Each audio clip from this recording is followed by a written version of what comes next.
অভিনেতা প্রতীক সেন বাংলা টেলিভিশনের জনপ্রিয় মুখ। একের পর এক ধারাবাহিকে তার অভিনয় দক্ষতা দিয়ে দর্শকের মন তিনি দীর্ঘদিন ধরেই জয় করে আসছেন। খোকাবাবু থেকে শুরু করে সাহেবের চিঠি, মোহর, এক্কা দোক্কা, প্রতিটি ধারাবাহিকে আলাদা আলাদাভাবে নজর কেড়েছেন তিনি। এই মুহূর্তে তাকে দেখা যাচ্ছে জি বাংলার আমাদের দাদামণি ধারাবাহিক। পারিবারিক গল্প, ভাই বোনের মিষ্টি সম্পর্ক, পারিবারিক আবেগ, এই নিয়ে এই ধারাবাহিক এগিয়ে চলেছে। এই মুহূর্তে জি বাংলার অন্যতম জনপ্রিয় এই ধারাবাহিক টিআরপিতে প্রায় প্রথম ৫-৬-এর মধ্যেই থাকছে। আর মূলত শেষবার তাকে দেখা গিয়েছিল প্রতীককে স্টার জলসার উড়ান ধারাবাহিকে। এই প্রথমবার জি বাংলায় কামব্যাক করলেন এবং তাতেই দর্শকের মন জয় করে নিচ্ছেন। ট্রেন্ডিংয়ে যাচ্ছে এই ধারাবাহিক। মূলত বারবারই ব্যক্তিগত জীবন নিয়ে চর্চায় থেকেছেন অভিনেতা প্রতীক।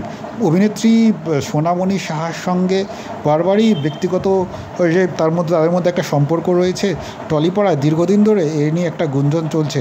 মূলত মোহর ধারাবাহিক বা এক্কা দোক্কা ধারাবাহিকে তাদের রসায়ন সকলের নজর কেড়েছেন।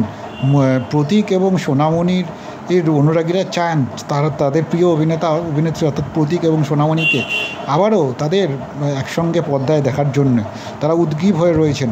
মূলত অনস্ক্রিন কেমিস্ট্রি যেমন তাদের অত্যন্ত ভালো, তাদের যে অফস্ক্রিন কেমিস্ট্রিও অত্যন্ত পছন্দ করেন দর্শক। মূলত মাঝে মধ্যেই সামাজিক মাধ্যমে ছবি দিতে দেখা যায় প্রতীক এবং সোনামণিকে। মূলত তাতেই তাদের অনুরাগীরা ধরে নিয়েছেন যে প্রেম করছেন। দীর্ঘদিন ধরে এমনটাই গুঞ্জন চলছে। সম্প্রতি এই নিয়ে আরও একবার মুখ খুললেন প্রতীক। সম্প্রতি সংবাদ মাধ্যমকে প্রতীক বলেছেন তারা খুব ভালো বন্ধু। সোনামণির সঙ্গে তিনি হয়তো ছবি দেন।